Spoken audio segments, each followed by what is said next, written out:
They thought she was just a cleaning lady, but 50 military working dogs recognized her before any human ever did. The savage chorus of 50 military working dogs shattered the morning silence at Naval Special Warfare Canine Training Facility. Their barking rose and fell like waves crashing against steel and concrete, a symphony of aggression that had broken stronger souls than the small woman standing at the main gate. Chief Petty Officer Derek Vance grabbed a push broom from the supply cart and hurled it at the ground. The wooden handle cracked against the concrete, skidding to a stop inches from her worn sneakers. "Pick it up." The woman, Ivory Lawson, according to the thin application folder tucked under his arm, didn't flinch. She stood perhaps 5'3", maybe 115 pounds, soaking wet. Her faded gray jacket hung loose on narrow shoulders, brown hair pulled back in a simple ponytail, eyes cast downward like she'd spent a lifetime avoiding confrontation.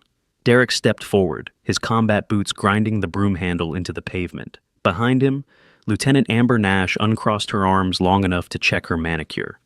Petty Officer First Class Caleb Reeves let out a low whistle that carried across the training yard. The entire K-9 unit, 15 handlers strong, had gathered to watch their Monday morning entertainment unfold. "I asked you a question." Derek's shadow fell across her face. "You know what your job is here?" Ivory nodded once, still silent. "Cleaning. Kennels." He pronounced each word like she might be hard of hearing. 50 dogs, every single day. "You understand what that means?" Another small nod. Amber Nash sauntered closer, her lieutenant's bars gleaming in the Virginia Beach sunlight. "Derek, I don't think she speaks English. Maybe we should get a translator." She tilted her head, studying Ivory like something unpleasant stuck to her boot. "Where exactly did HR find this one?" "Civilian contractor pool," Derek answered, without taking his eyes off the new hire. "Bottom of the barrel, apparently."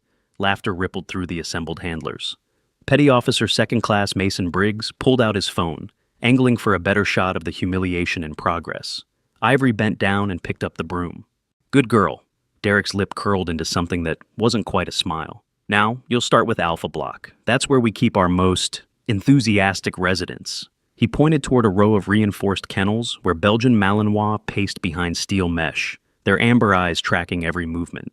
"Oh, and a friendly warning. The last janitor lost 2 fingers to Rex. He's the big one at the end. Black muzzle, likes to play." Ivory's gaze flickered toward Alpha Block for a fraction of a second. Then she adjusted her grip on the broom handle and started walking. No protest, no questions, no fear in her eyes that anyone could detect. Derek exchanged a glance with Amber. $20 says she doesn't last till lunch." "I give her an hour," Caleb called out. "Rex hates everybody." Master Sergeant Silas Turner stood apart from the group, leaning against the equipment shed with his arms folded. At 53, he'd been handling military working dogs longer than most of these pups had been alive. His weathered face revealed nothing as he watched the small woman walk toward Alpha Block, but something in his posture shifted, something that looked almost like attention. The barking intensified as Ivory approached the first kennel. A massive German shepherd threw itself against the chain link, foam gathering at the corners of its mouth. The noise was deafening, a wall of sound designed to break the human spirit. Ivory kept walking. Second kennel, third, fourth. Each dog more aggressive than the last, each barrier rattling under the assault of powerful bodies and sharper teeth. Then she reached Rex. The Belgian Malinois was everything Derek had promised, and worse. 85 pounds of muscle and malice, bred from a lineage that traced back to the first DevGru combat dogs. His record included 3 handler injuries, 2 escape attempts, and 1 incident that remained classified at levels most people didn't know existed. Rex launched himself at the kennel door the moment Ivory's shadow crossed his territory. His bark was different from the others, deeper, more guttural, a sound that spoke of violence barely contained. And then it stopped. Rex's front paws hit the ground, his massive head tilted to one side. The perpetual growl died in his throat, replaced by something no one at the facility had ever witnessed. Silence.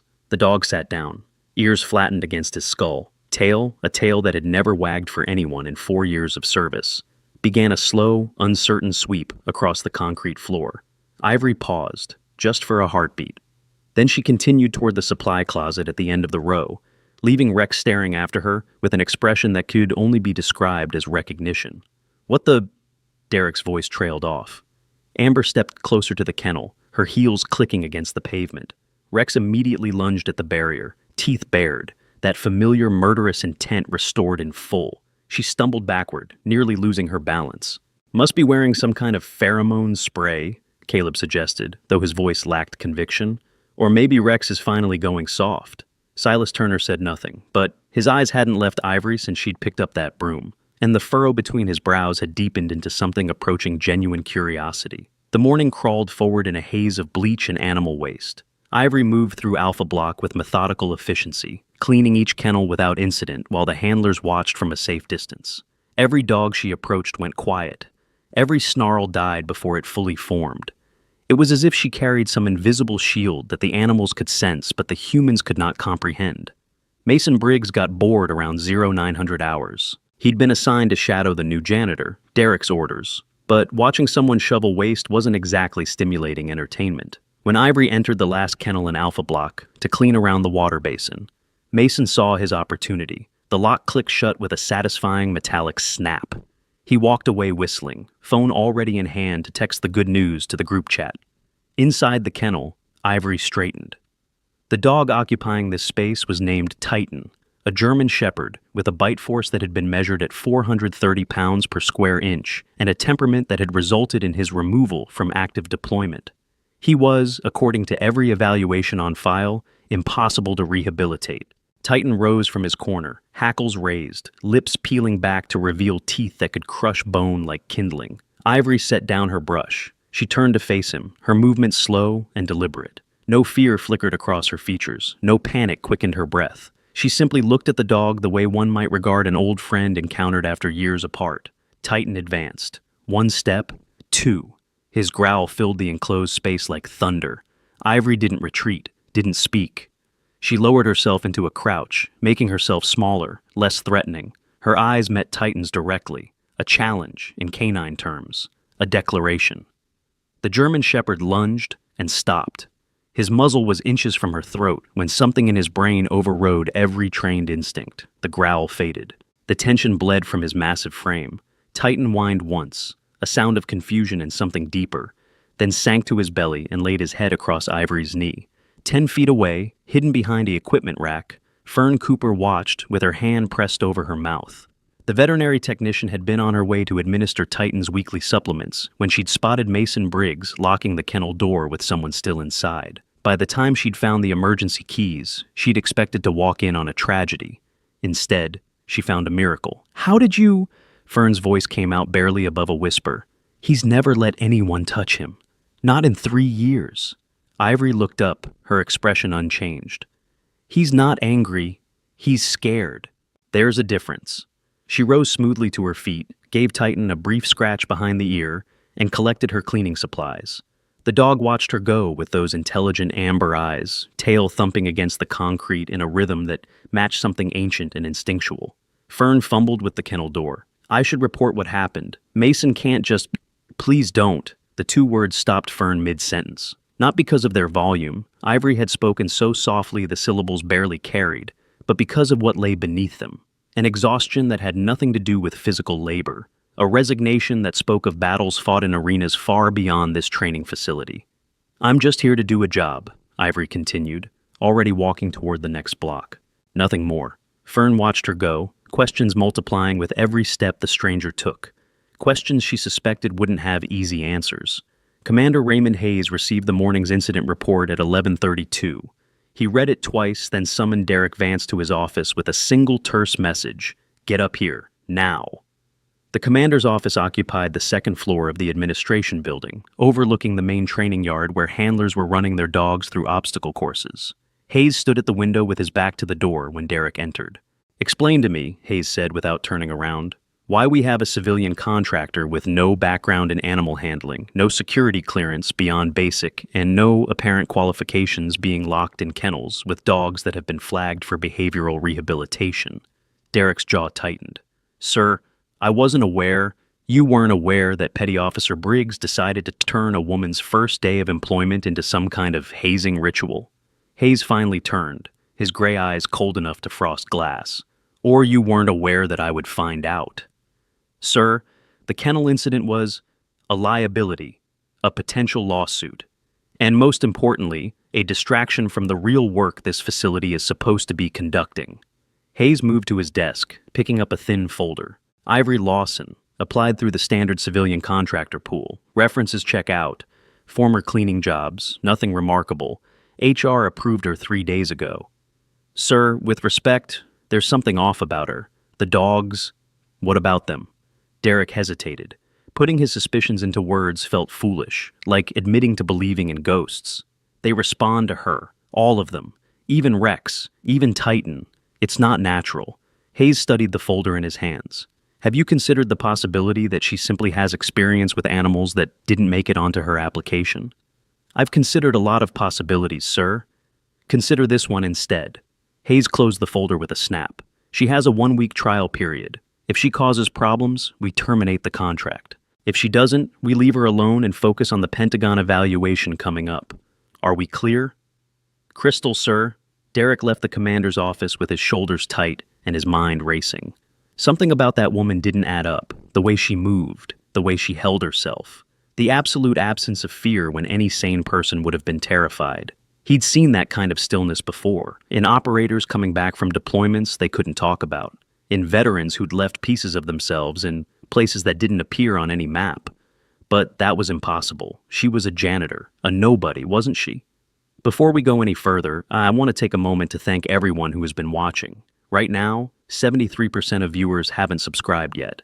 If you're enjoying this story and want to see more military content like this, take 2 seconds to hit that subscribe button and turn on notifications. It really helps the channel grow, and you won't miss any new uploads. Now, let's get back to Ivory and those 50 military dogs who seem to know something nobody else does. The second day dawned gray and cold, a front moving in from the Atlantic that turned the training yard into a wind tunnel of misery. Ivory arrived at 0600 hours, before any of the handlers had finished their first cup of coffee. She was halfway through Bravo Block when she found the injured dog. Kaiser was a 3-year-old Belgian Malinois with a service record that included 2 overseas deployments and a reputation for flawless aggression. He was also currently favoring his right front leg, a trickle of blood staining the concrete beneath his paw. Ivory set down her mop, knelt beside the kennel door. Kaiser watched her with wary eyes, that instinctive canine suspicion, warring with something else, something that told him this human was different. "Easy," she murmured, her voice barely audible above the wind. "Let me see." The kennel door wasn't locked during cleaning hours. Ivory pushed it open slowly, giving Kaiser every opportunity to object. Instead, the dog limped forward and presented his injured paw like a patient arriving at a doctor's office. The wound was a deep laceration, probably from catching his foot on a jagged edge of the fence during training. Left untreated, it would become infected within days. Ivory examined it with fingers that moved with practiced precision, probing the edges of the cut while Kaiser whimpered softly. From her jacket pocket, she produced a small first aid kit. Standard civilian issue, nothing remarkable. But the way she cleaned the wound, applied pressure to stop the bleeding, and wrapped the sterile gauze around Kaiser's paw was anything but standard. Her hands worked with the muscle memory of someone who had done this hundreds of times. Thousands. Her technique was textbook military field dressing, the kind taught in special operations medical courses that took months to complete. Fern Cooper arrived with Kaiser's morning supplements and found the tableau. Small woman, large dog, immaculate bandage that would have made any combat medic proud. "Where did you learn to do that?" The question escaped before Fern could stop it. Ivory didn't look up from securing the final strip of tape. "YouTube. That's not a YouTube bandage. Must have been a good video." Ivory rose, collected her supplies, and moved toward the next kennel. "His wound should be checked by a vet. It's deep but clean." Fern stared at the bandage, at Kaiser, who had already settled into a comfortable position with his injured leg extended, more relaxed than she'd ever seen him, at the retreating figure of a woman who supposedly knew nothing about animal care. "Wait," Fern called out. "At least tell me your name, your real name." Ivory paused at the kennel door. For a moment, something flickered across her features, a shadow of a smile, perhaps, or just a trick of the gray morning light. "Ivory works fine." She was gone before Fern could ask another question. The training exercise that afternoon was supposed to be routine. Handler evaluation drills, conducted every quarter to ensure the dogs and their partners maintained peak operational readiness. Lieutenant Amber Nash was coordinating, which meant everything had to run on schedule and look impressive for the reports she'd be filing. The scenario was straightforward: simulated hostile engagement in the urban warfare mock-up that occupied the facility's eastern sector. 2-story buildings made of plywood and concrete, street layouts designed to replicate Middle Eastern architecture, target dummies wired to pop up and fall down on command. Caleb Reeves was running point with Shadow, a German shepherd he'd been handling for 18 months. Their job was to clear the first building, locate the hostage dummy on the second floor, and signal the all clear. Standard stuff for any experienced K9 team. What nobody expected was the pyrotechnic malfunction. The flashbang simulators were supposed to produce light and noise without actual explosive force. Training aids, nothing more. But somewhere in the maintenance chain, someone had loaded a device with an incorrect charge. When it detonated 6 feet from Caleb's position, the concussive wave sent him sprawling backward, disoriented and temporarily deafened. Shadow's training held, barely. The dog froze in place, awaiting commands that weren't coming from his handler's ringing ears. What happened next would be debated for weeks. Ivory had been cleaning windows on the administration building's second floor. She had a clear sight line to the training mock-up. When the explosion rippled through the morning air, she didn't hesitate. By the time anyone else had processed what was happening, she was already moving. Not running, that would have been too obvious, but flowing through the facility with a speed that seemed impossible for someone her size. She reached the mock-up perimeter in under 30 seconds, slipping past the safety barriers while the safety officers were still fumbling for their radios. Inside the building, Caleb was trying to stand. Blood trickled from his left ear. His balance was shot, inner ear scrambled by the pressure wave. Shadow whined and circled, torn between protecting his handler and completing the mission parameters burned into his training. Ivory appeared in the doorway like smoke. "Don't move," she said, her voice cutting through the ringing in Caleb's ears with surprising clarity. "You're concussed. Moving will make it worse." How did you? "Your dog is confused. He needs a handler command or he'll default to protect mode." She crouched beside Caleb, fingers checking his pulse, pupils, responsiveness. "Give him the stand-down signal." Caleb's hand moved almost unconsciously, forming the gesture he had practiced thousands of times. Shadow immediately dropped into a sitting position, tongue lolling, the anxiety draining from his posture. "Good." Ivory rose. "Medical team will be here in 90 seconds. You're going to be fine." She was gone before he could ask her name, before he could ask how a cleaning lady knew anything about concussion assessment or canine command protocols, before he could process the fact that her hands, during those brief moments of examination, had moved with the efficiency of someone who'd treated combat injuries in the field. Caleb replayed the moment in his memory as the medics loaded him onto a stretcher. The way she'd spoken, the certainty in her eyes, the complete absence of panic when any civilian should have been fleeing from explosions, not running toward them. He didn't share his suspicions with anyone, not yet. But when they released him from medical observation with a clean bill of health, the first thing he did was find Derek Vance. "We need to talk," Caleb said, "about the janitor." Evening fell over the facility like a weighted blanket, the kind of darkness that seemed to absorb sound. Most of the handlers had gone home or retreated to the barracks. The dogs had been fed and settled. Only the security patrols moved through the compound, their footsteps echoing off concrete and steel. Ivory was cleaning the main training building when Mason Briggs found her. "Hey!" He blocked the doorway, arms crossed, that smirk from the first morning back in full force. "Heard you played hero today, running into explosions, playing doctor with Reeves," she continued mopping. "I was nearby. Anyone would have helped." "See, that's the thing." Mason stepped closer. "Not just anyone would have known what to do. Not just anyone would have moved like you did." The mop stopped its rhythmic motion. Ivory looked up, and for the first time, Mason saw something in her eyes that made his confidence waver. Something old and tired and entirely without patience. "What do you want, petty officer?" "I want to know who you really are. I'm the cleaning lady. You made that very clear yesterday when you locked me in with Titan."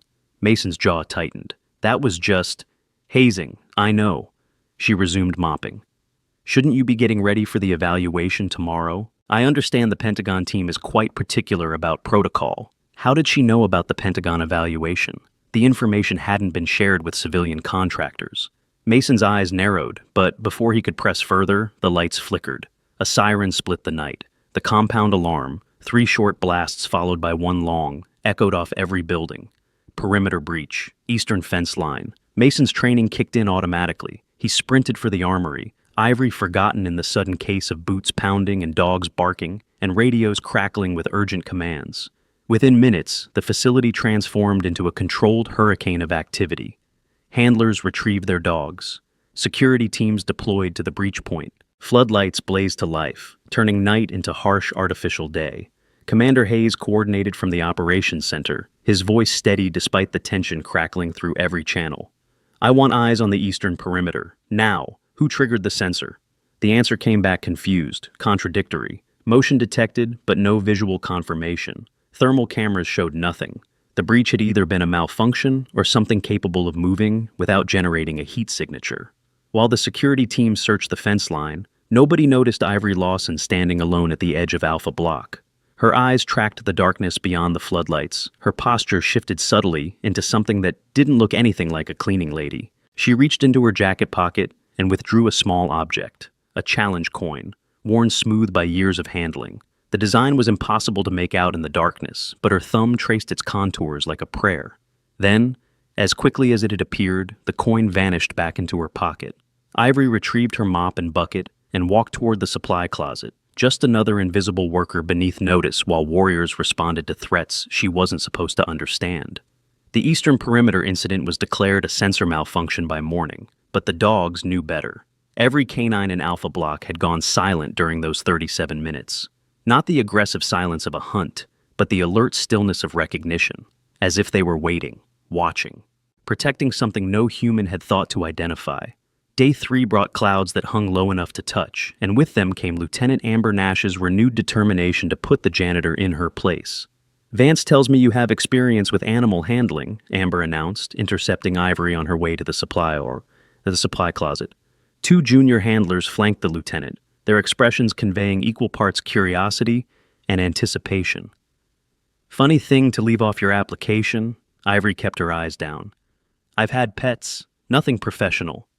"Pets," Amber laughed, a sharp sound without warmth. "Is that what you call what happened with Kaiser's bandage? Or the way you handled Shadow's handler during the explosion yesterday? I was trying to help." "Help." The word dripped with disdain. "You're a cleaning contractor, Lawson. Your job is to clean. Leave the heroics to people who know what they're doing." Ivory nodded, the motion small and acquiescent. Anyone watching would have seen a woman accepting her place in the hierarchy. Silas Turner, observing from the shadow of the equipment shed, saw something else entirely. He saw the slight adjustment of her stance when Amber stepped too close, the way her weight shifted to the balls of her feet, the absolute stillness that spoke of coiled potential waiting to be released. He'd seen that posture before, in the mirror 30 years ago, before the first deployment, before he'd learned what it meant to carry invisible weights no civilian could understand. The training demonstration that afternoon was designed to showcase the facility's elite teams for a group of visiting congressional staffers. Derek Vance had been preparing for weeks, coordinating with the Public Affairs Office to ensure maximum positive coverage. The demonstration opened with basic obedience drills, dogs responding to verbal and hand signals with mechanical precision. Then came the impressive stuff: obstacle courses, protection scenarios, and finally, the piece de resistance, a simulated building assault that would demonstrate the tactical value of military working dogs in modern combat operations. The congressional staffers sat in a covered reviewing stand, sipping coffee and nodding at appropriate moments while their assistants took notes. Commander Hayes stood nearby, offering commentary with the practiced ease of someone who'd briefed politicians before. Everything was proceeding according to plan until Caleb Reeves brought out Shadow for the detection demonstration. The scenario required Shadow to locate a hidden, explosive device, actually a training aid scented with specific compounds, within a mock building interior. Standard stuff, rehearsed dozens of times. Shadow would find the target, alert his handler, and everyone would applaud the miracle of canine detection. Shadow found the target in under 40 seconds. But instead of alerting to Caleb, the dog turned his head toward a figure standing at the back of the crowd. Ivory. The German Shepherd whined once, then broke from his handler's control and trotted directly toward the cleaning lady, who had somehow ended up in proximity to a high-profile demonstration. "Shadow, heel!" Caleb's command cut through the stunned silence. The dog ignored him. Shadow stopped in front of Ivory and sat. His tail wagged. His eyes never left her face. And then, with the careful precision of a canine who had been trained to detect specific chemical signatures, he pressed his nose against her jacket pocket. The pocket where she'd hidden the challenge coin the night before. The pocket that apparently carried traces of something Shadow's sophisticated nose could identify. Amber Nash recovered first. Well, this is embarrassing. Apparently, our detection dog has developed an attraction to cleaning products. Scattered, uncomfortable laughter from the congressional staffers.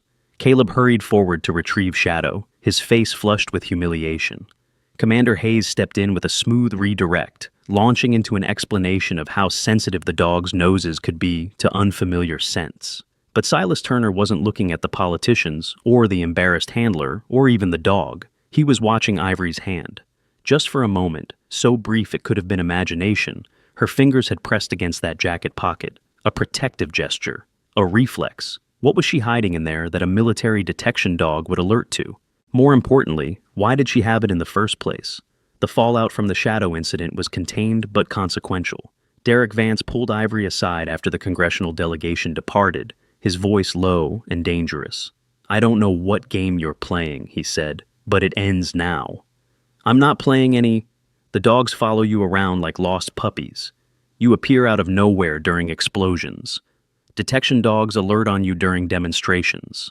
His finger jabbed toward her chest, stopping just short of contact.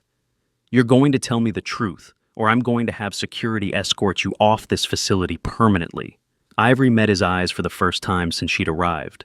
The moment lasted perhaps 3 seconds, but in those 3 seconds, something changed in the space between them. Derek had spent his career reading people, body language, micro-expressions, the 1,000 tiny signals that separated threats from allies, predators from prey. What he saw in Ivory's gaze didn't fit any category he recognized. Not fear, not defiance, not even the desperate calculation of someone caught in a lie. What he saw was patience, the infinite, unshakable patience of someone who had faced down worse enemies than a posturing petty officer and emerged on the other side intact. "I'm here to clean kennels," Ivory said quietly. "That's all I'm willing to discuss." She walked away before he could respond, and for reasons he couldn't explain, Derek let her go. That night, he started making calls. Chief Warrant Officer Ezra Dalton was the facility's intelligence liaison, responsible for background checks and personnel security. When Derek requested a deep dive on Ivory Lawson, Ezra raised an eyebrow but didn't ask questions. The initial search returned exactly what the application had promised. Previous employment at commercial cleaning services, a residential address in Norfolk, credit history unremarkable, social security number valid, tax records in order. Then Ezra tried to access the federal database. "That's strange." He frowned at his monitor, fingers dancing across the keyboard. "What?" Derek leaned closer. "Her record, it's locked." Ezra typed another sequence, another denial. "Hold on. Let me try a different approach." More typing, more access codes. The screen flickered twice, then displayed a message neither man had ever seen before. "Access denied. Classified level 5. Further inquiries will be logged and reported. Contact DIA Special Operations Division." Ezra sat back slowly. "Level 5. That's not supposed to be possible for a civilian." "What does it mean?" "It means her real file exists somewhere that I can't reach. It means someone with a lot of stars on their shoulders decided her information was too sensitive for standard military databases." Ezra looked up at Derek, his expression troubled. "It means either she's a spy or she's the exact opposite of a spy. You're going to have to be more specific. I'm saying that Level 5 classification is reserved for active special operations personnel and their covers. Deep cover. The kind of people who don't exist on paper because their existence would compromise national security." Derek stared at the flashing denial message on the screen. His mind raced through possibilities, each more improbable than the last. "A janitor," he said finally, his voice hollow. "We've been harassing a janitor for 3 days." "Maybe," Ezra's fingers hovered over the keyboard, "or maybe we've been harassing someone who chose to become a janitor. Big difference." The question was why. Why would anyone with Level 5 clearance, with access to resources and positions most people only read about in novels, choose to scrub kennels at a K-9 training facility? Unless this facility had something she wanted, unless 50 military working dogs weren't just animals to her, unless they were something else entirely. Morning 4 arrived with Commander Hayes receiving a phone call that changed everything. Ezra Dalton's inquiries had triggered automatic notifications up the chain of command. By 0800, Hayes was on a secure line with someone at the Pentagon who spoke in the clipped gospel of classified briefings. The conversation lasted 11 minutes. When it ended, Hayes sat motionless at his desk for a long time, staring at the training yard below his window. At the woman in the faded gray jacket, pushing a cleaning cart toward Alpha Block, like she had every day that week. He reached for his phone and dialed Derek Vance's extension. "The investigation into Lawson stops now," he said without preamble. "Sir, we found something. Her records are—" "I know what her records are, and I know what happens to people who keep digging into things they're not supposed to find." Hayes paused, choosing his next words carefully. "Leave her alone, Chief. Whatever she's doing here, it's above our pay grade. With respect, sir, I have a responsibility to this facility. Your responsibility is to prepare for tomorrow's Pentagon evaluation. Nothing else. Am I clear?" The line went dead before Derek could argue. He stood in his office, phone still pressed to his ear, confusion and frustration warring across his features. Behind him, through the window, Ivory Lawson had stopped walking. She was kneeling beside Rex's kennel, one hand pressed flat against the chain-link fence. The notorious Belgian Malinois was pressed against the barrier from the inside, his nose touching her palm through the metal mesh. Neither of them moved. From a distance, it looked almost like a reunion, like a homecoming. We're at the halfway point of this story, and I have to say, the mystery is just getting started. But before we continue, I want to hear from you. Drop a comment below telling me who you think Ivory really is. I read every single comment, and your theories might just inspire the next story. Also, if you're enjoying this video, hit that like button to let me know, and it helps more people discover these military stories. Now, let's get back to the truth. Everyone at this facility is about to discover. The annual Pentagon evaluation arrived with all the subtlety of a military parade. 3 black SUVs pulled through the main gate at 0900 sharp, depositing a delegation that included 2 colonels, a naval captain, a civilian analyst, and, to everyone's surprise, a 3-star admiral whose presence had not been announced in advance. Admiral Solomon Blake stepped onto the pavement with the measured confidence of a man who'd spent 4 decades climbing the ranks of naval special warfare. His chest bore enough ribbons to wallpaper a small room. His keen eyes, pale blue and unsettling, swept across the assembled facility staff like targeting lasers.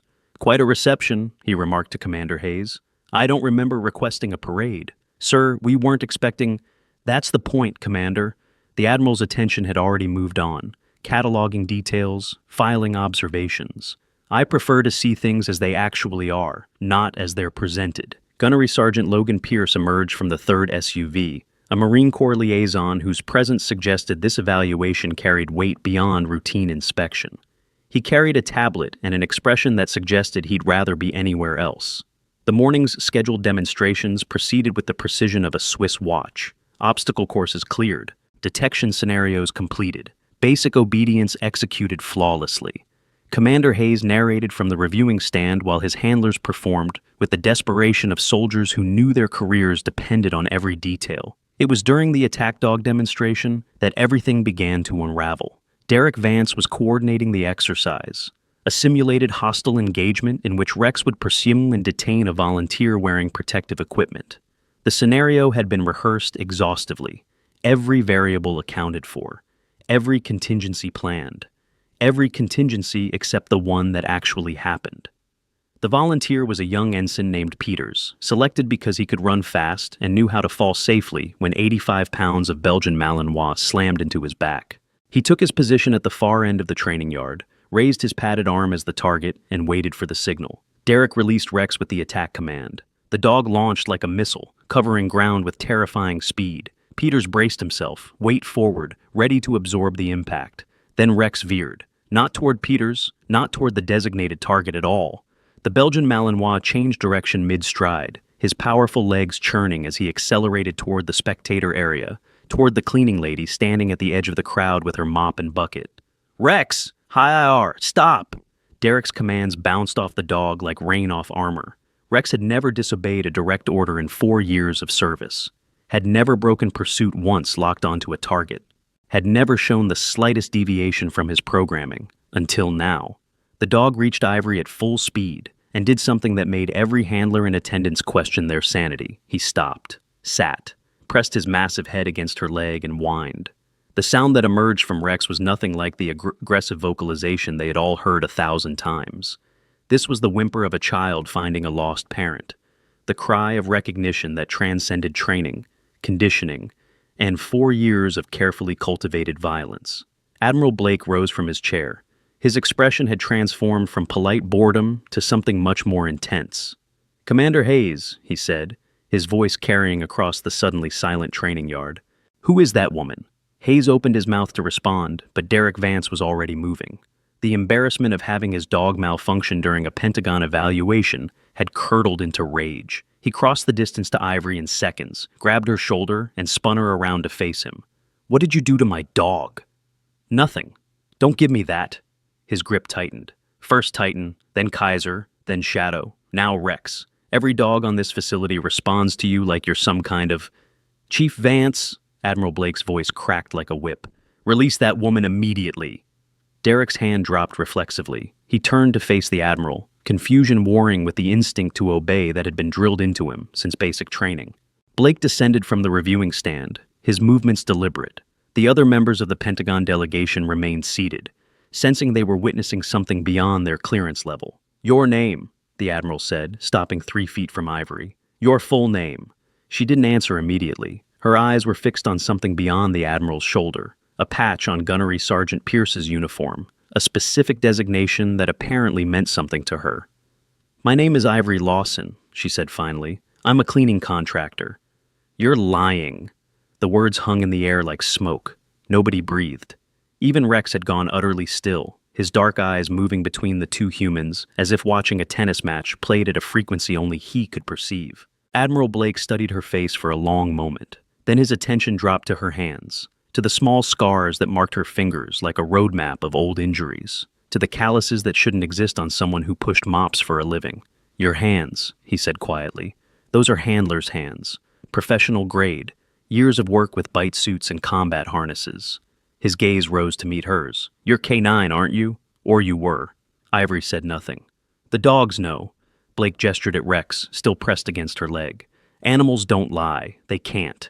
Whatever you were, whatever you did, every K9 on this facility recognizes you as Pack. That doesn't happen by accident." "Sir?" Commander Hayes stepped forward. "We conducted a background check. Her records are classified at level 5. I was told to stop asking questions." "You were told correctly." Blake's expression didn't change. "But that was before my best attack dog abandoned a demonstration to cuddle with the cleaning staff." He turned back to Ivory. "I'm going to ask you one more time, and I'd appreciate an honest answer. Who are you?" The moment stretched, expanded, became something crystalline and fragile. Then Derek Vance, impatient, embarrassed, determined to regain control of a situation that had spiraled beyond his understanding, reached out and grabbed Ivory's jacket collar. "Answer the Admiral." He pulled. The fabric was old, worn, not designed to withstand the force of a man who spent his recreational hours in the gym. It tore with a sound like ripping paper, exposing Ivory's left shoulder and the flesh beneath. Time stopped. The tattoo covered her deltoid entirely, a detailed rendering of a 3-headed dog, each head facing a different direction.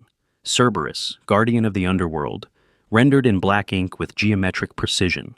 Beneath the image, letters and numbers, K9 DevGru 07, and surrounding the designation, 7 stars arranged in a partial circle, 7 stars, each one representing something, someone. Master Sergeant Silas Turner was the first to react. The veteran handler had been standing at the edge of the crowd, watching the confrontation unfold with growing unease. Now his weathered face went pale. His hand trembled as it rose toward his forehead. "Phantom," he breathed. "Your Phantom." The name rippled through the assembled handlers like an earthquake. Whispers erupted. Phones appeared in hands, then disappeared just as quickly under the weight of military discipline. Gunnery Sergeant Logan Pierce stepped forward from the Pentagon delegation, his tablet forgotten, his marine composure cracking at the edges. "Operation Cerberus. You're the survivor, the only one who made it out of Kandahar." Admiral Blake hadn't moved. His eyes remained fixed on the tattoo, on the stars, on the woman who had spent 4 days cleaning kennels at a facility where her legend was taught in advanced handler courses. "Master Chief Petty Officer Ivory Lawson," he said, his voice carrying the weight of confirmation. "Call sign Phantom. DevGru K9 Division, inactive since 2015. Recipient of the Navy Cross, Bronze Star with Valor, and 3 Purple Hearts." He paused. "I signed your classification papers myself 10 years ago." The training yard had gone silent. 50 handlers, support staff, and Pentagon officials stood frozen in various stages of disbelief. Derek Vance still held the torn piece of jacket in his hand. His face had drained of all color. His mouth opened and closed without producing sound. Behind him, Lieutenant Amber Nash had pressed both hands over her mouth. Caleb Reeves had sunk to one knee, unable to support his own weight. Mason Briggs looked like he might be physically ill. Commander Hayes found his voice first. "Master Chief, we had no idea. You weren't supposed to." Ivory's voice was quiet, but it carried to every corner of the yard. "That was the point." "But why?" Hayes spread his hands. "Why would someone with your record, your clearance, your reputation, why would you come here to clean kennels?" Ivory looked down at Rex. The Belgian Malinois hadn't moved from her side. His dark eyes gazed up at her with an expression that transcended canine intelligence. "Because these dogs," she said slowly, "are the children and grandchildren of the team that died saving my life 8 years ago. 12 handlers went into Kandahar, 6 came out." Her hand dropped to rest on Rex's head. 12 dogs went in, none of them came back. The words hung in the air, heavy with implications no one wanted to examine too closely. "The breeding program," Silas Turner said, understanding dawning. "We started it in 2016, using genetic material from the Cerberus casualties. Their sacrifice saved 12 SEALs who were trapped behind enemy lines." Ivory's fingers moved through Rex's fur with absent familiarity. "The dogs fought to the last breath, bought us time, took wounds that should have gone to their handlers." Her voice cracked slightly. "I was the only human who walked out of that compound, and I carried pieces of 7 friends home in body bags." Admiral Blake removed his cover and held it against his chest. Around him, every service member in attendance did the same. "The 7 stars," Pierce said softly. "Your team. My family." Ivory finally looked up, and for the first time since arriving at the facility, her eyes showed something other than patient neutrality. Pain lived there, old and deep and never fully healed. "I didn't come here for recognition. I came because this is the only place left where pieces of them still exist. The only place where I can still feel like they're not completely gone." She knelt beside Rex, bringing herself to his level. The Belgian Malinois whined and pressed closer, his powerful body radiating warmth against her side. "They know," she whispered, words meant for the dog, but audible to everyone. "Somehow, across 8 years and 2 generations, they know who I am. They remember." Her voice broke completely. "They remember, even when everyone else forgot." The silence that followed was not the uncomfortable quiet of social awkwardness. It was the reverent hush of a congregation bearing witness to something sacred. Admiral Blake broke it by doing something no one expected. He saluted. The gesture was crisp, perfect, the product of decades of military discipline. His hand rose to his brow with the precision of parade ground ceremony. "Master Chief Petty Officer Lawson," he said, his voice thick with emotion he didn't try to hide. "On behalf of Naval Special Warfare Command, it is my profound honor to stand in your presence." One by one, the other service members followed suit. Commander Hayes, Gunnery Sergeant Pierce, the colonels and captain from the Pentagon delegation. Even the civilian analyst, though his version was clearly improvised from half-remembered movies. Silas Turner held his salute longest, tears streaming openly down his weathered cheeks. The handlers who had tormented Ivory for 4 days stood apart from the formation. Derek Vance, Amber Nash, Caleb Reeves, Mason Briggs. They hadn't saluted, couldn't seem to remember how, their bodies frozen in attitudes of shock and dawning horror. The weight of what they'd done pressed down on them like a physical force. The broom thrown at her feet, the kennel locked with her inside, the public mockery and private cruelty. They had hazed a legend, humiliated a hero, treated a woman who had lost everything in service to her country like she was less than human. And she had let them. That realization that Ivory had possessed the knowledge, the authority, the connections to destroy their careers with a single phone call and had chosen silence instead, was somehow the most devastating detail of all. Derek's knees buckled. He went down hard, combat boots scraping against concrete, his body refusing to support the weight of his shame. The torn piece of jacket slipped from his nerveless fingers. "Master Chief," he managed, his voice cracking like ice in spring. We didn't." "I know." Ivory rose smoothly, Rex moving with her like a shadow. "You didn't know. That doesn't excuse—" "No." She met his eyes, and in her gaze he saw not anger or contempt, but something worse, understanding. It doesn't, but holding on to anger is a luxury I gave up in Kandahar, too heavy to carry alongside everything else. She stepped past him, walking toward the kennel blocks where 49 other dogs waited. Rex patted at her heel, his earlier aggression completely absent, replaced by the devoted attention of a canine who had found his purpose. Admiral Blake lowered his salute as she passed. "Master Chief?" Ivory paused. "How long were you planning to stay?" "I hadn't decided." She didn't turn around, long enough to see them, to know they were healthy and well-trained, and carrying on what their ancestors started. And now? The question hung in the morning air. Around the training yard, 50 dogs had begun to vocalize, not barking, but something softer, a sound that rippled from kennel to kennel like a message passed through generations. "Now," Ivory said quietly, "I suppose that depends on what happens next." She continued walking. The dog's chorus followed her, rising and falling in patterns that seemed almost intentional, almost like a welcome or a promise. Behind her, the Pentagon evaluation had been completely forgotten. Admiral Blake was already reaching for his secure phone, his mind racing through implications and possibilities that would require conversations at levels most people didn't know existed. Commander Hayes dismissed the remaining handlers with a gesture. They dispersed in stunned silence, the morning's carefully planned demonstrations abandoned in favor of processing what they'd witnessed. Only Silas Turner remained at the reviewing stand, his salute finally lowered, his eyes still fixed on the small figure disappearing into Alpha Block.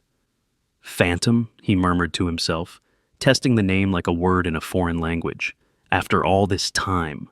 The legend had returned, and something told him that the story was just beginning. The hours following the revelation reorganized themselves around Ivory's presence, like iron filings around a magnet. Word spread through the facility with the speed of wildfire, from handler to support staff to security to medical, until everyone who wore a uniform or carried a badge knew the truth about their cleaning contractor. Master Chief Petty Officer Ivory Phantom Lawson, DevGru K9 Division, Operation Cerberus Survivor. The woman who had walked out of hell carrying 7 dog tags and an empty leash. Reactions varied by individual. Some handlers approached her with hesitant respect, offering awkward apologies for slights they had witnessed but not prevented. Others maintained their distance, unsure how to interact with someone whose service record read like a classified action movie. The dogs had no such uncertainty. Wherever Ivory walked, canines pressed against their kennel barriers with soft whines and wagging tails. The aggressive vocalizations that normally greeted strangers simply stopped. It was as if someone had flipped a switch in their collective consciousness, replacing guard dog programming with something older and deeper.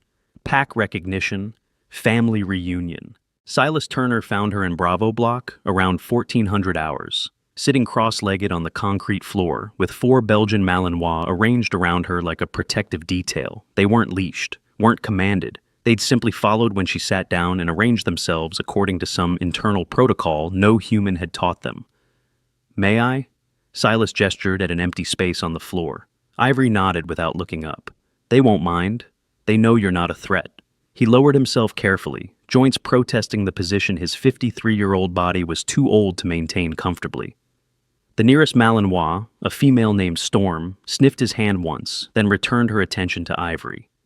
"I served with your predecessor," Silas said after a moment, "Chief Masters. He was running the K9 program when I came through handler school in '94. Chief Masters trained me." Ivory's hand moved through fur in slow, methodical strokes. "He said I had a gift, that the dogs could sense something in me they couldn't articulate. He called it the frequency. I remember him using that term, never understood what it meant. Neither did I, at first." She finally looked at him, and Silas was struck by how young she still seemed, despite everything in her file. "Then I spent 18 months in the field, with handlers who are dead now, and dogs who gave everything they had, and I understood." "What did you understand?" "That it's not about commanding them, not about domination or control or any of the things we teach in basic courses." Her voice dropped. "It's about being willing to die for them, the same way they're willing to die for you.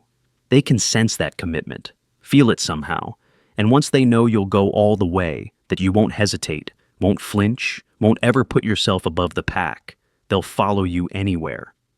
Silas absorbed this in silence.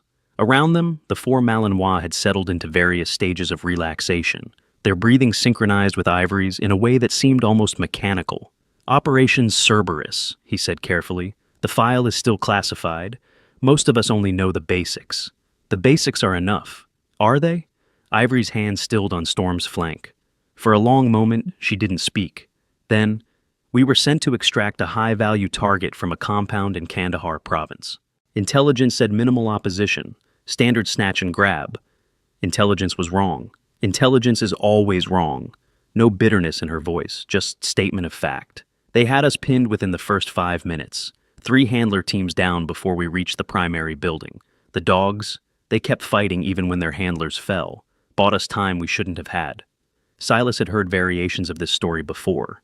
The military was full of accounts of combat dogs protecting their handlers beyond all reason, beyond the instinct for self-preservation that governed most living creatures. The extraction team reached us around 0400, Ivory continued. By then, I was the only handler still breathing. The dogs, she swallowed. 11 of them formed a perimeter around the wounded SEALs we were protecting, held it for 6 hours against superior numbers. When the shooting finally stopped, they'd all... She didn't finish, didn't need to. You carried them out, Silas said softly. I carried what I could, tags, collars, photos. Her hand found the pocket of her jacket, the same pocket Shadow had alerted on days earlier. Small things, things that proved they existed, that they mattered. They mattered. Tell that to the families who never got closure. Tell that to the programs that got shut down because someone decided K9 operations were too expensive, too complicated, too much liability. The edge in her voice was the first real emotion Silas had heard from her in 4 days. Tell that to the handlers who came after us and got pulled from the field because bureaucrats couldn't justify the budget. Is that why you disappeared after Cerberus? I didn't disappear. Ivory rose fluidly, the dogs mirroring her movement. I stepped back, took the medical discharge they offered, let them classify my file and pretend I didn't exist. But you came here. I came here because they built a breeding program from the genetic material of my team. She turned to face him fully. Storm's grandmother was a dog named Valkyrie. Valkyrie died covering my retreat through a breach in the compound wall. She took wounds that should have killed her instantly, but kept fighting for another 3 minutes. 3 minutes that saved 4 lives. Storm pressed against Ivory's leg, ears pricked forward. Now Valkyrie's granddaughter is standing here, and she knows. Ivory's voice dropped to a whisper. Somehow, across genetics and generations and 8 years of military breeding programs, she knows who I am and what her family did for mine. Silas found he had no words adequate to respond. I'm not here for recognition, Ivory continued, steel returning to her tone. I'm not here to reclaim glory or prove anything to anyone.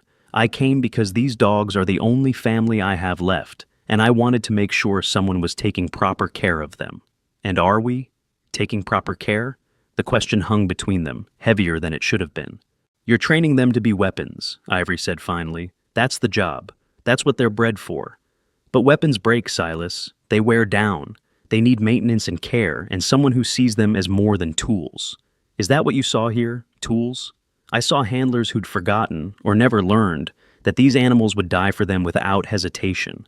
I saw a culture of dominance instead of partnership. She paused. And I saw a few people who understood.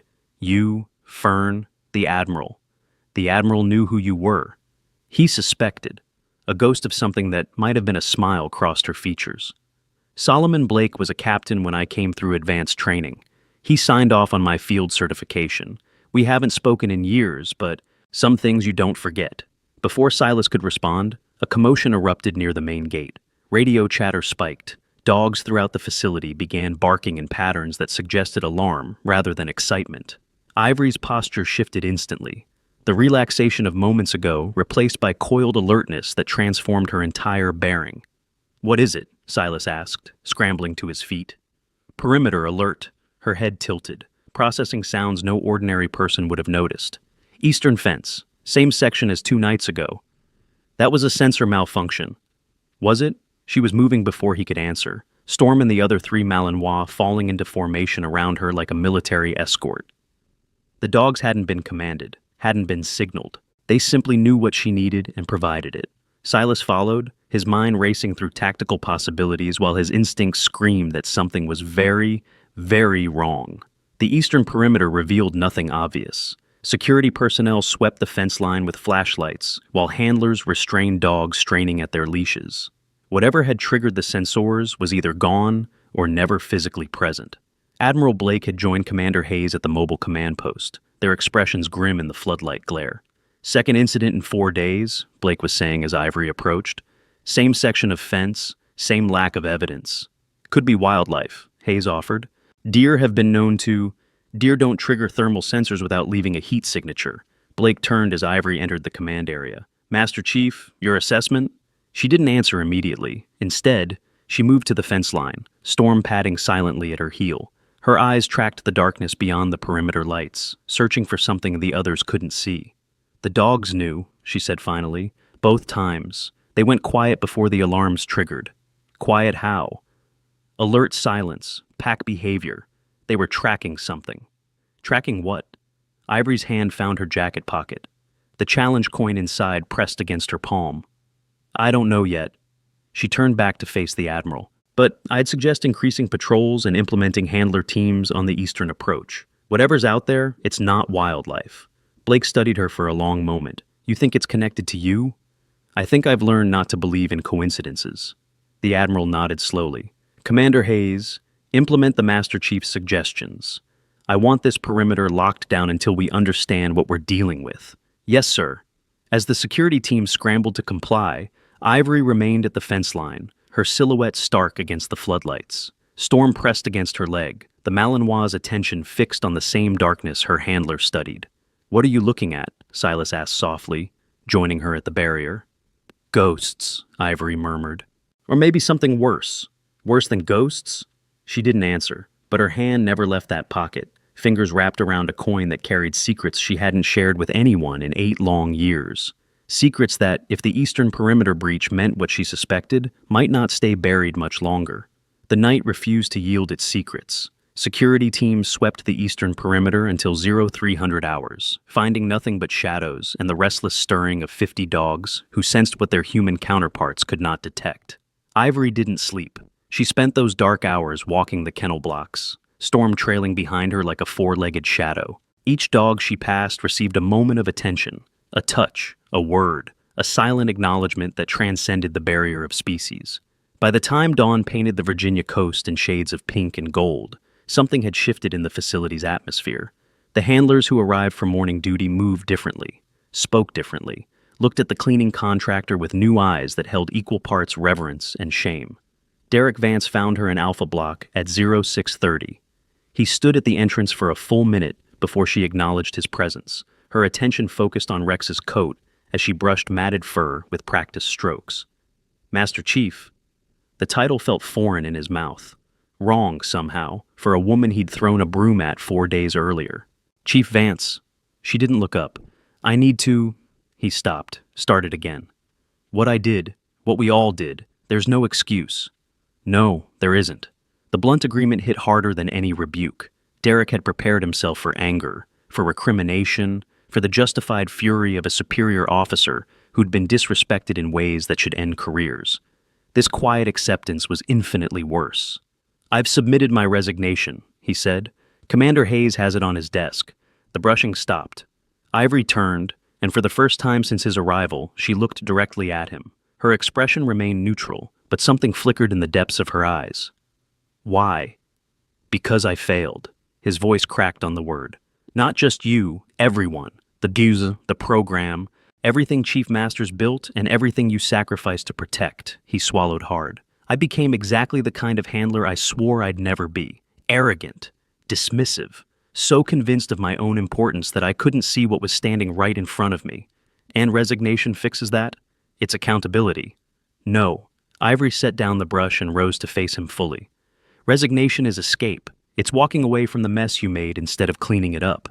Derek's jaw tightened. "With respect, Master Chief, I don't see how—" "You're a good handler." The words stopped him cold. "Your technique is solid. Your dogs respond well. You understand the fundamentals better than half the instructors I worked with in DevGru. Then why? Because somewhere along the way, you forgot that being skilled doesn't make you superior. You started seeing yourself as the master instead of the partner." She stepped closer, her small frame somehow commanding the space between them. That's not a fatal flaw, Chief. That's a lesson you haven't learned yet. How do I learn it? By staying, by doing the work, by remembering every single time you look at a new recruit or a civilian contractor that you have no idea what they've survived to stand in front of you.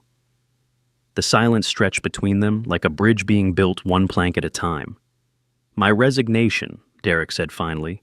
You want me to withdraw it? I want you to earn the right to keep wearing that uniform. That means facing what you did, not running from it. He nodded slowly, the motion carrying the weight of a vow. Yes, Master Chief. And Derek? She waited until his eyes met hers. The next time you see someone you think it is beneath you, remember this moment. Remember how wrong you were about me. Then ask yourself what else you might be wrong about. She returned to Rex, the conversation apparently concluded. Derek stood frozen for several heartbeats, processing the unexpected mercy he had been granted.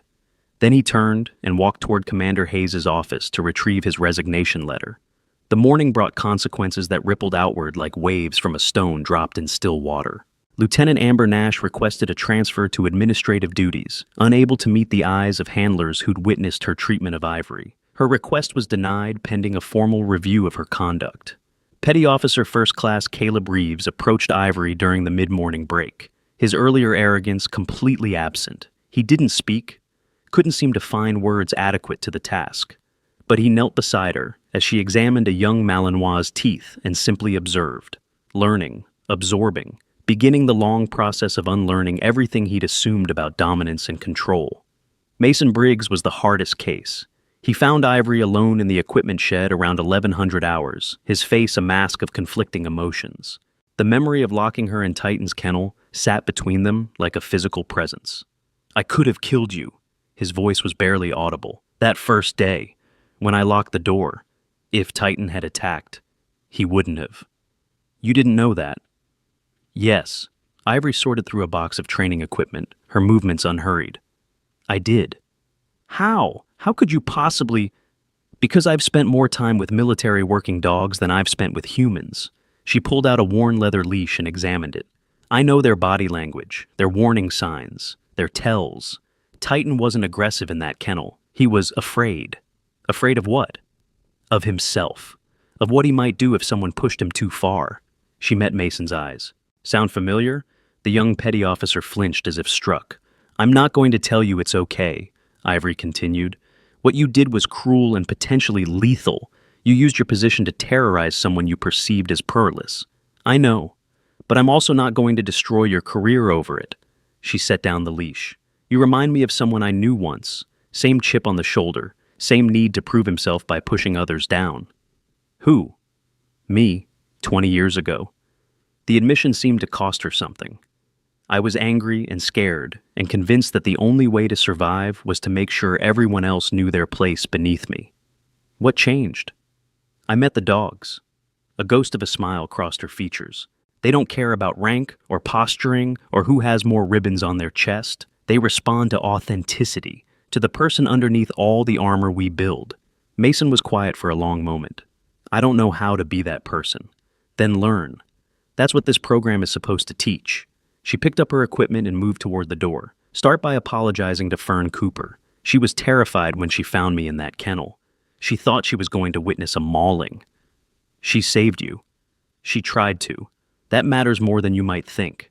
Ivory left him standing in the equipment shed, the weight of his choices pressing down on shoulders that seemed suddenly too narrow to carry them.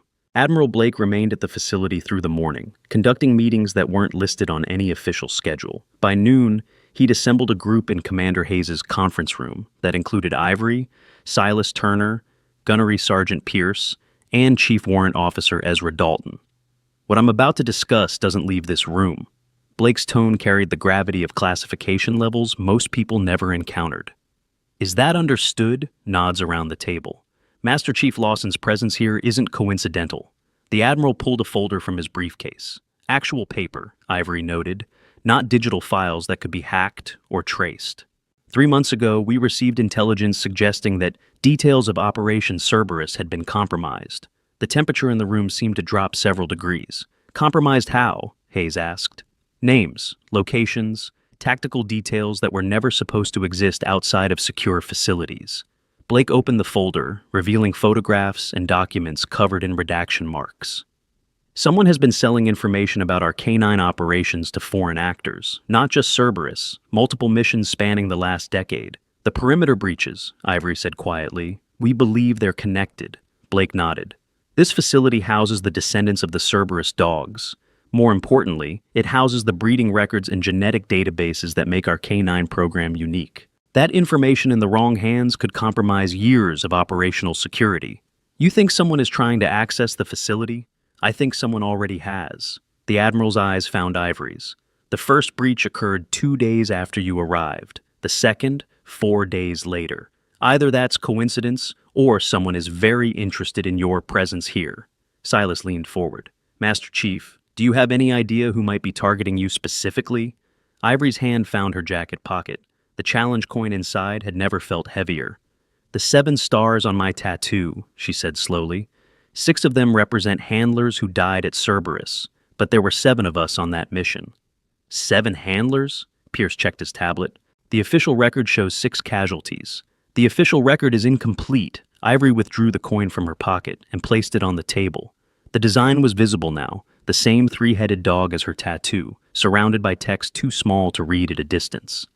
This belonged to the 7th handler, call sign Echo. Echo survived Cerberus? Echo was reported killed during the initial breach. Body never recovered. We assumed... She paused. I assumed he died with the others. The extraction team found dog tags but no remains. You think Echo is alive? I think someone wants me to believe Echo is alive. Ivory pushed the coin toward the center of the table. I found this in my apartment 3 months ago.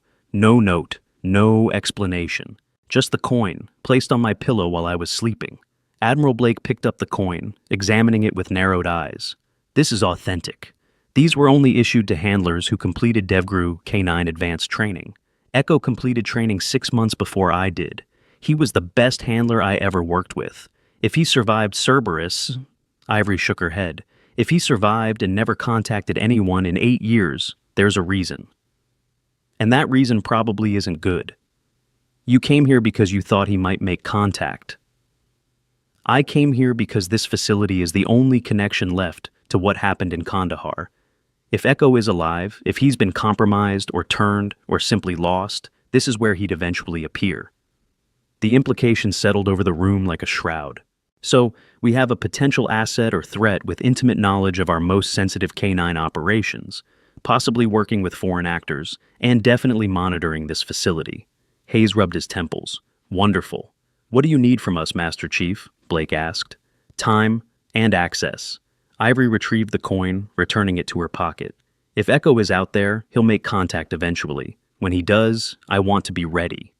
And if he's hostile, then I'll deal with it. Her voice carried the flat certainty of someone who had faced worse odds and survived. He was my teammate, my friend. Whatever he's become, I owe him the chance to explain before anyone else gets involved. Blake studied her for a long moment, weighing risks and protocols and decades of military experience against the simple humanity of the request. You have 48 hours, he said finally. After that, this becomes an official investigation with all the complications that entails. Understood, sir. And Master Chief? The Admiral's expression softened slightly. Whatever happens, you're not alone in this. Not anymore. Ivory nodded, but her eyes had already drifted toward the window, toward the eastern perimeter, toward shadows that might conceal ghosts or enemies or something in between. The afternoon passed in a blur of activity that masked the tension thrumming beneath the facility's surface. Handlers ran their dogs through extended drills. Security personnel conducted additional sweeps, and Ivory Lawson walked the kennel blocks with 50 pairs of eyes tracking her every movement. Fern Cooper caught up with her near Charlie Block, slightly out of breath from jogging across the compound. I heard about what happened this morning, with Vance and the others. Ivory continued walking. News travels fast. It's a small facility. Fern fell into step beside her.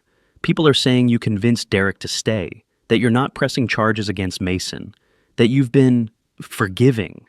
Forgiveness is a strong word. What would you call it? Ivory stopped beside a kennel housing a young German shepherd named Apollo. The dog pressed against the barrier, tail wagging, eyes bright with recognition. I'd call it perspective. She knelt to scratch Apollo's ears through the chain link. 8 years ago, I watched 6 friends die in my arms.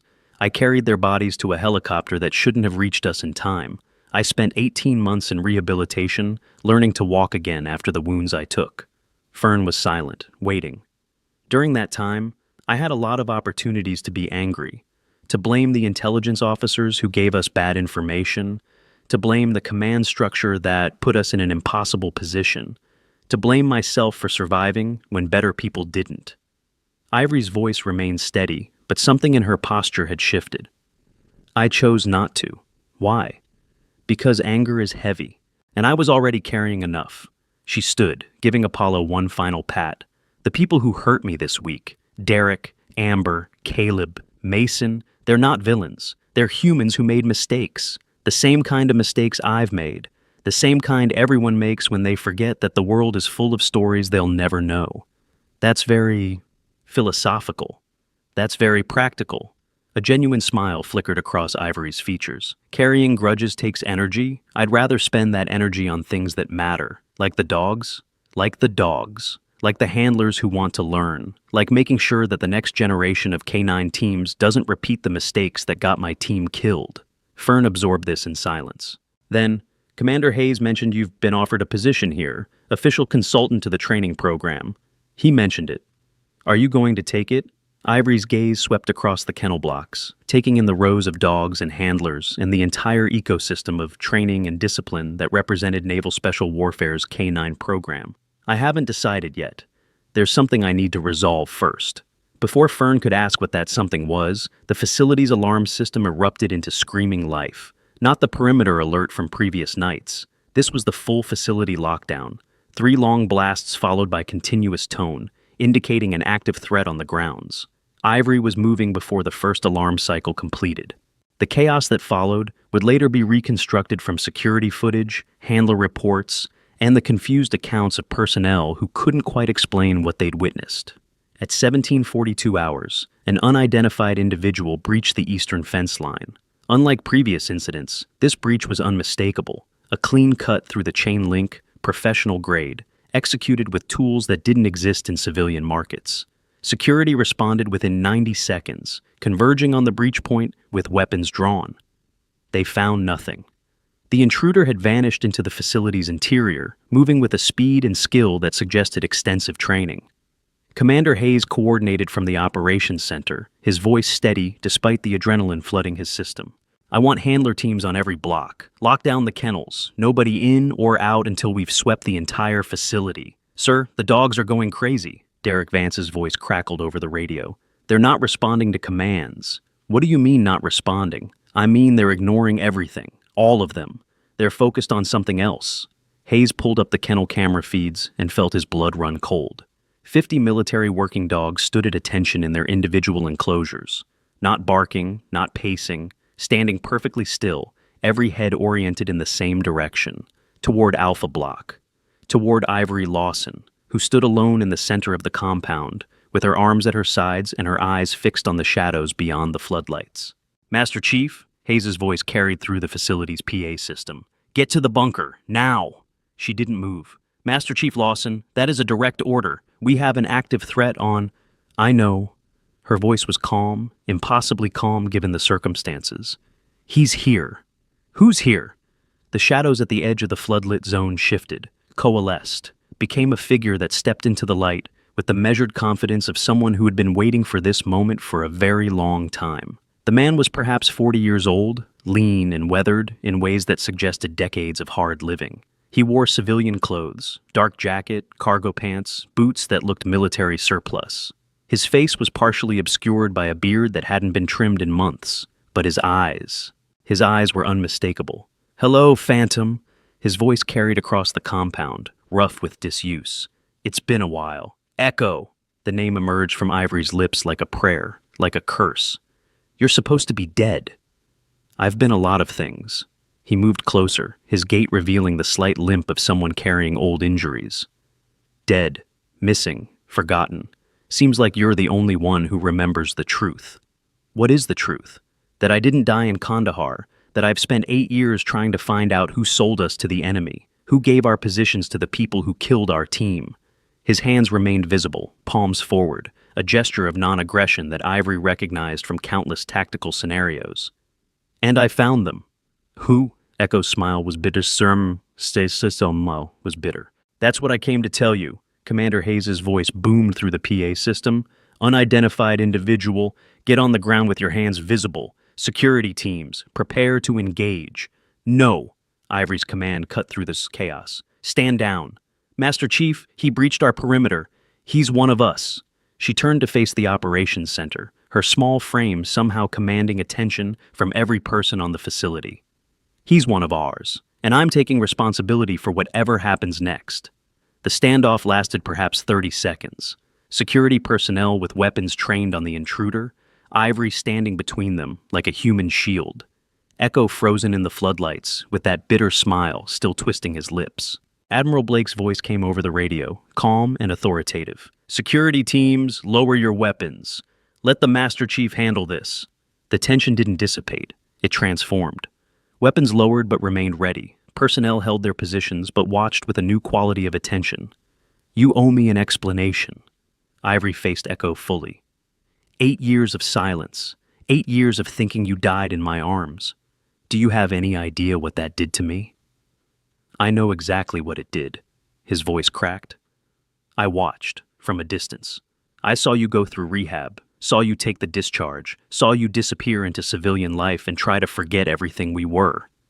Then why? Why didn't you reach out? Because the people who betrayed us were still active. Because reaching out would have put you in danger. Because... He stopped, and for the first time since emerging from the shadows, emotion broke through his carefully maintained composure. Because I was ashamed. Ashamed of what? Of surviving. Of running when I should have stayed and fought. Of leaving you to carry bodies that should have included mine. The words hung in the night air, heavy with 8 years of guilt and grief.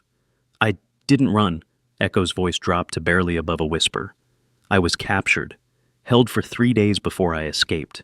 By the time I got back to friendly lines, the extraction was complete, and you were in surgery, fighting for your life. Why didn't you report in?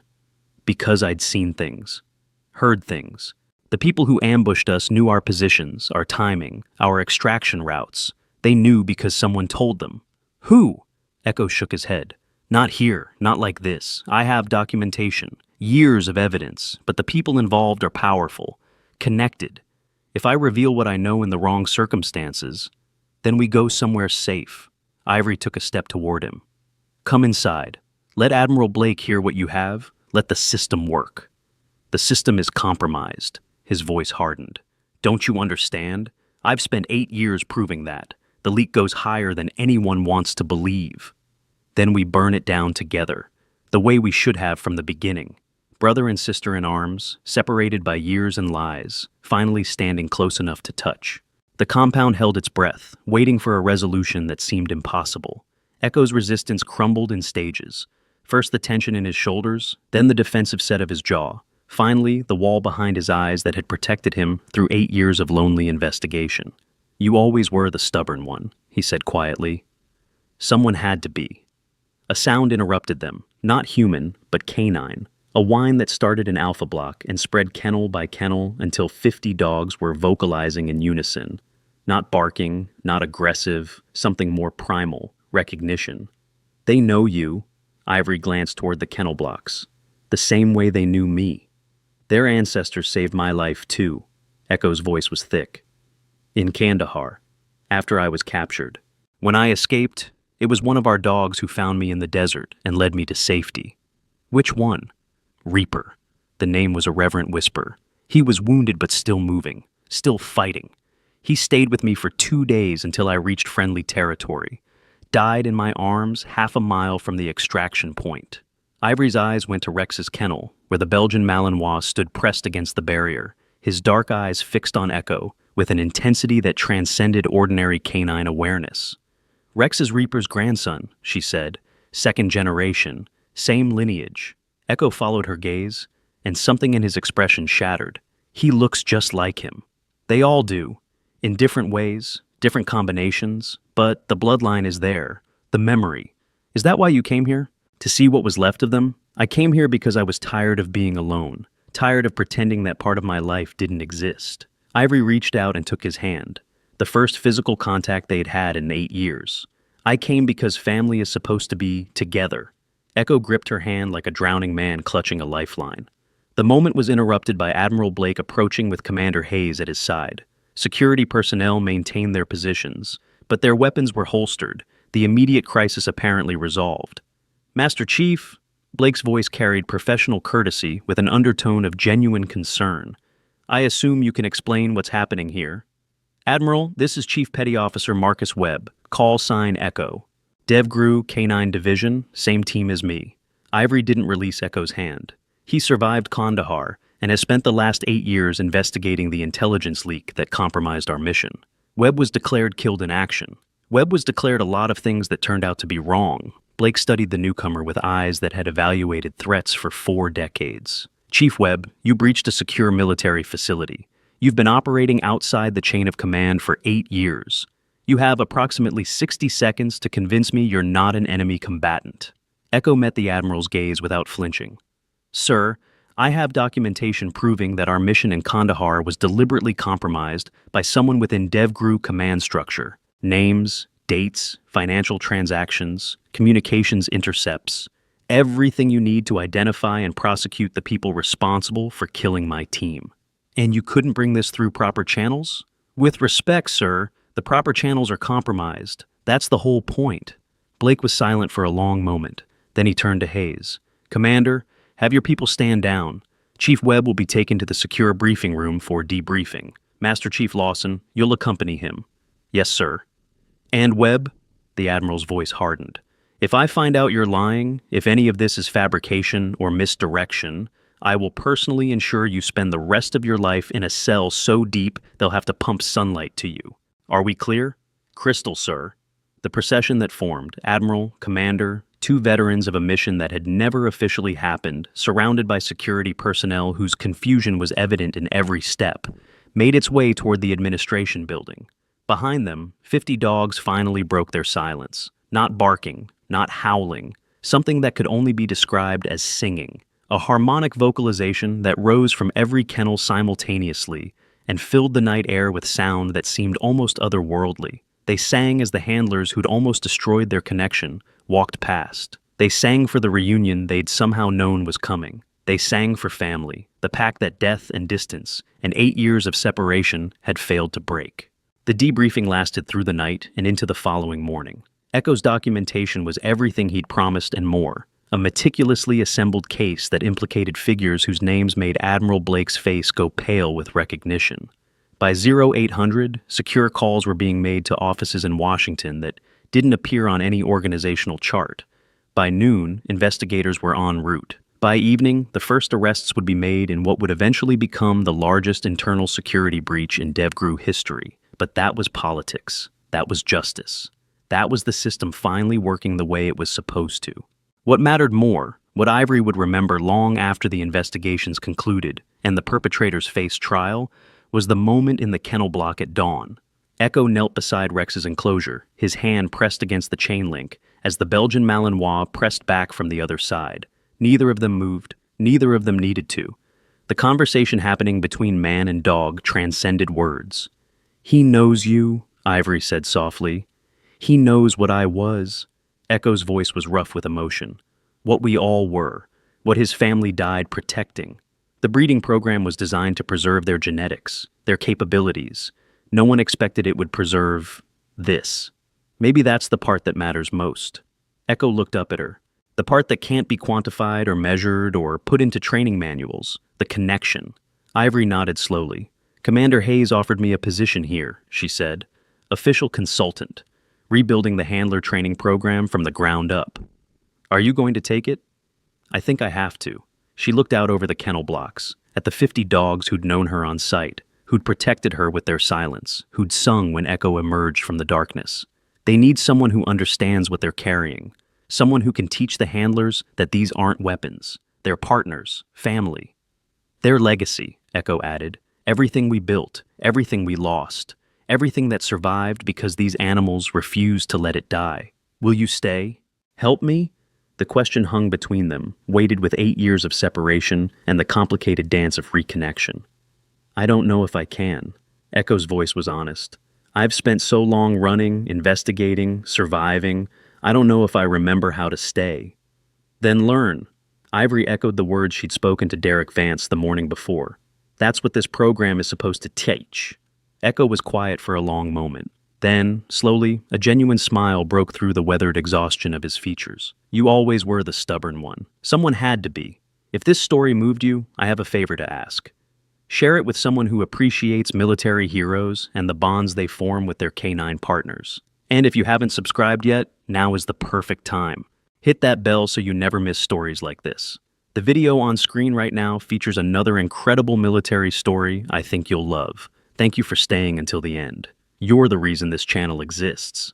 3 weeks passed. The investigations concluded with convictions that it would remain classified for decades. Admiral Blake received a commendation he couldn't talk about. Commander Hayes was promoted to a position that officially didn't exist. And Naval Special Warfare Canine Training Facility in Virginia Beach quietly became something more than it had been. The new curriculum bore Ivory's fingerprints on every page. Handler training now included sections on pack psychology, non-dominance leadership, and the ethical responsibilities of partnering with animals who would die for you without hesitation. The phrase, "they're not tools, they're teammates," became something approaching a facility motto. Derek Vance completed his remedial training and returned to handler duties with a humility that his previous self wouldn't have recognized. Amber Nash transferred out, unable to face the daily reminder of her failures. Caleb Reeves became one of Ivory's most dedicated students, his technical challenger attitude redirected toward constructive improvement. Mason Briggs apologized to every person he'd wronged and started volunteering at the facility's veterinary clinic on his off hours. Silas Turner retired with full honors, passing his responsibilities to a new generation of handlers who'd been taught by a legend they had almost overlooked. Echo remained. Not officially, his status was too complicated for standard personnel files, but as a shadow presence who appeared during training exercises and vanished between debriefings. His relationship with Ivory rebuilt itself one conversation at a time, two survivors learning to be family again after years of thinking the other was gone forever. And the dogs. The 50 military working dogs who'd known both handlers on site continued to demonstrate behaviors that defied conventional explanation. Rex followed Ivory through the facility like a personal bodyguard. Storm attached herself to Echo with equal devotion. The others distributed their attention according to some internal logic that no trainer could predict or control. They were pack. They were legacy. They were proof that some bonds transcended genetics and training and the cold mathematics of military breeding programs. On the evening of Ivory's third week as official consultant, she stood alone in Alpha Block, watching the sun set over the Virginia coast. The day's training had gone well, handlers responding to new techniques, dogs performing above baseline, the entire program slowly transforming into something that honored its origins. Her phone buzzed in her pocket. The message was from an unknown number. No caller ID, no identifying information. Just 4 words. The 8th star waits. Ivory stared at the screen, her pulse accelerating despite years of training that should have kept it steady. 7 stars on her tattoo. 6 handlers dead. Echo survived. Who was the 8th? Her fingers moved automatically, typing a response she'd never expected to send. Who is this? The reply came immediately. You know who. Kandahar wasn't the end. It was the beginning. More soon. Then silence. Ivory pocketed the phone and turned to face the kennel blocks. Rex was watching her, through the chain link, his dark eyes reflecting the last light of day. What do you know, boy? She murmured. What else is out there? Rex whined softly and pressed against the barrier. In the distance, Echo emerged from the administration building, his silhouette familiar and strange at the same time. He raised a hand in greeting, unaware of the message that had just arrived. Unaware that the mission they thought was finished might have only begun. Ivory raised her hand in return. Whatever came next, whatever secrets still lurked in the shadows of their shared past, she wouldn't face it alone. She had Echo. She had the handlers who'd learned to see beyond their assumptions. She had 50 dogs whose ancestors had died protecting her and whose descendants would do the same without hesitation. She had family. And family, as she'd learned in a compound in Kandahar 8 years ago, was worth any sacrifice. The sun dipped below the horizon. The facility's lights flickered to life, and somewhere in the gathering darkness, a truth waited to be uncovered, one that would change everything, again. Rex howled once, a long, mournful note that echoed across the compound, and was answered by 49 other voices in perfect harmony. They knew something was coming. They always did. And when it arrived, they would be ready, together. This story carries a powerful message that resonates far beyond the military setting. Ivory Lawson walked into that facility as a cleaning lady, endured mockery and humiliation, yet never once demanded recognition or respect. She let her actions speak louder than any medal or rank ever could. The first lesson is simple but profound. Never judge anyone by their appearance or position. The person mopping your floors might have sacrificed more than you can imagine. The quiet colleague in the corner office might carry wounds invisible to the naked eye. Every human being has a story worth hearing if we take the time to listen. The second lesson speaks to the nature of true leadership. Ivory had every right to destroy the careers of those who mistreated her. Instead, she chose to teach. She transformed enemies into students and shame into growth. That is the mark of genuine strength. Not the power to punish, but the wisdom to rebuild. The third lesson is about loyalty that transcends time and distance. 50 Dogs recognized Ivory not because of training, but because of something deeper, a bond passed down through generations. Family is not always blood. Sometimes family is forged in fire and preserved through love. If this story moved you, carry its message forward. Look at the people around you with fresh eyes. Treat everyone with dignity regardless of their title. And remember that the quietest person in the room might just be the strongest warrior you will ever meet. Subscribe and share this story with someone who needs to hear it today.